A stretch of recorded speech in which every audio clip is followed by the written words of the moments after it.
Hi, I'm Carrie Fancett Pagels, the author of Dogwood Plantation, and I'm pleased to read my prologue today and a little bit of chapter 1 for you. Prologue. Dogwood Plantation, Charles City, Virginia, 1814. Cornelia trembled in the open door to the plantation owner's bedroom, a handkerchief covering her face. Not much protection against yellow fever, but something. Lee Williams lay still, paler even than Papa had been at the end in what was about to become the Dogwood Plantation owner's deathbed. Miss Gill. Lee's voice rasped like a dry corn husk scraping over a tabletop. Her knees shook harder. She daren't go any closer. She had to think of her brother Andy, too. This pestilence spread quickly, far too fast. She'd been summoned home from her position in Richmond only 2 weeks earlier, but it felt nigh unto an eternity with all the illness and death. Yes, bring Carter home. Her hands joined her knees in wobbling. If she made this promise, could she live with the consequences? And how would she get to Williamsburg? She couldn't go on her own. Promise me. Lee struggled to lift his head and began to cough. She took 2 steps back, ready to run. Someone grabbed her shoulders and she jumped, the handkerchief slipping from her face.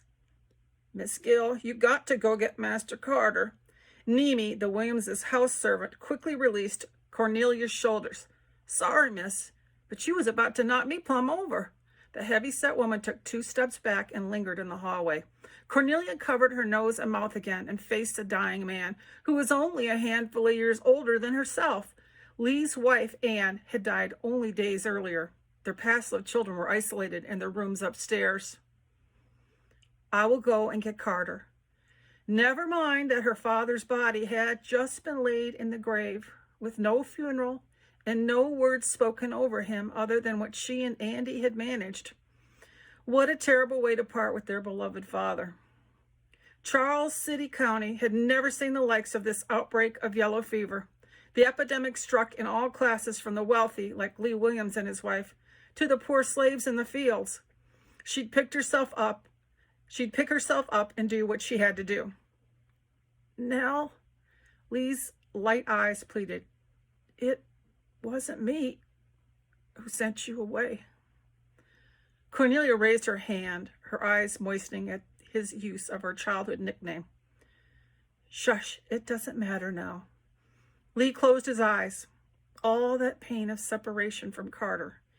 Even with the hateful things Roger Williams had said to justifying sending Cornelia to Richmond and away from Papa and Andy, this horrific yellow fever epidemic and the war had wiped away her anger at Lee and Carter's father. And anger at Carter, too, if she was honest with herself. She had to let that go. Those little boys upstairs had no one to care for them now except their Uncle Carter, and she'd not let them down. Nemi shuffled forward. Missy, you tell them schoonermen to take you to get Master Carter. Yes, she could have those men who were well enough to sail take her to Williamsburg. She nodded. I'll take care of Master Lee. Nemi shook her head slowly. Won't be long now, Missy. Cornelia drew in a shuddering breath. God, grant Lee a peaceful passage home to glory. Do you think the people outside of Charles City know about the contagion? Will they even allow us in port? The good Lord gonna help you bring Master Carter home. I know it in my heart.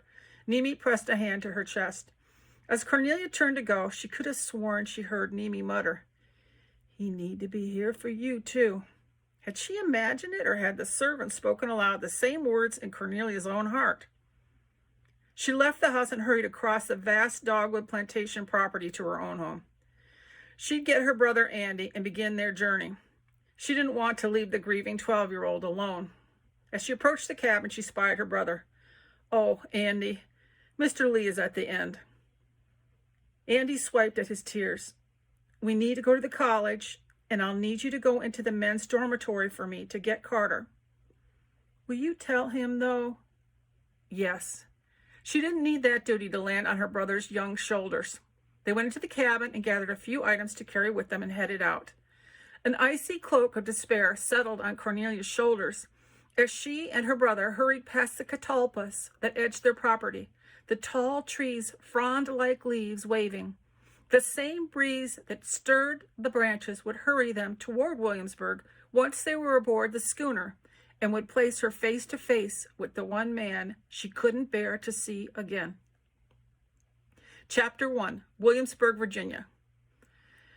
How did one plan a future when the world was crumbling around them? Carter Williams tapped his fingers on the long wooden table that served as his and his peers' desk, trying to focus his attention on his law professor. The College of William and Mary Law School had been his original plan, but that plan had included Cornelia Gill at his side. Since he'd spied her in Richmond several weeks earlier, her visage preoccupied his reveries. He exhaled a slow breath. Instead of daydreaming on what he'd lost, he should spend time praying for his former crewmates still at sea. Beside him, Ethan Randolph whispered, "Have you heard that Bonaparte might soon be defeated?" Carter nodded in what he hoped was an imperceptible manner. He didn't need their professor shouting at him today. Randolph, like Carter, had mustered out of the Navy with injuries. More British ships will thus be directed toward America. He dipped his chin slightly. He was tempted to pray about that, but God didn't seem to listen anymore. Carter rubbed his painful leg, a daily reminder of his own fragile humanity. 26 years old and now disabled from serving his country. The ornamental sword they'd awarded him for bravery had done nothing to erase his injury.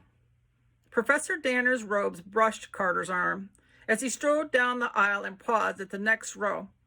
"Here at the second oldest institution of learning in our country, we expect law students to remain awake." A loud thwack echoed in Carter's ears. His classmate, John Bradley, awoke and jerked upright. A sharp rap on the wooden dais startled him.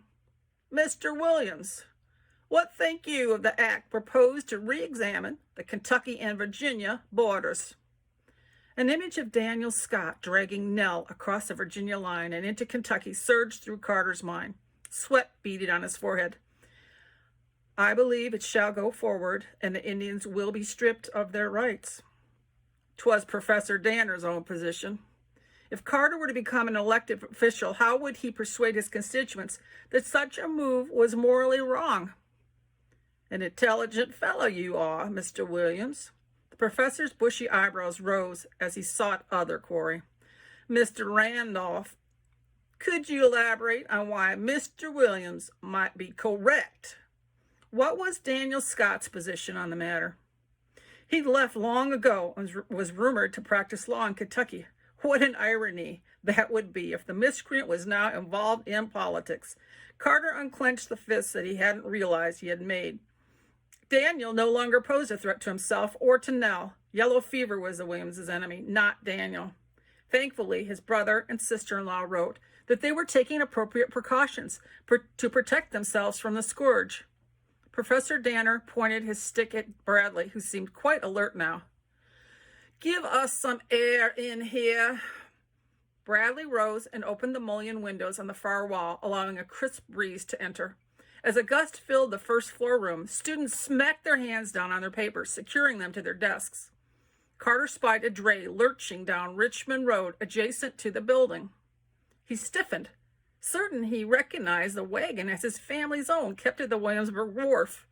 He struggled to stand, hoping to secure a better look. Yellow blonde curls, like corn silk, identified the driver as Cornelia Gill. A boy sat beside Nell, her brother, Andrew. His heart beat the staccato sound of a drumbeat, readying for war. Oh, Lord, please, no. Someone in Carter's family must have died. He could fathom no other reason for her arrival. She wouldn't have sailed down from Charles City were it not for some grave purpose. His legs trembling, he clutched the desktop and lowered himself into his seat. "Mr. Williams, are you unwell?" Professor Danner held his Elmwood pointer high. "'Tis my family's conveyance on the road." Carter loosened his collar and dabbed at the perspiration on his forehead. "I must beg your leave, sir." Indeed, you may have it. Professor Danner gestured to the door. Thank you, sir. Carter steadied his cane beneath him and grabbed his haversack before easing down the aisle and out the door. If you have given me another burden to bear, I shan't speak to you at all, ever.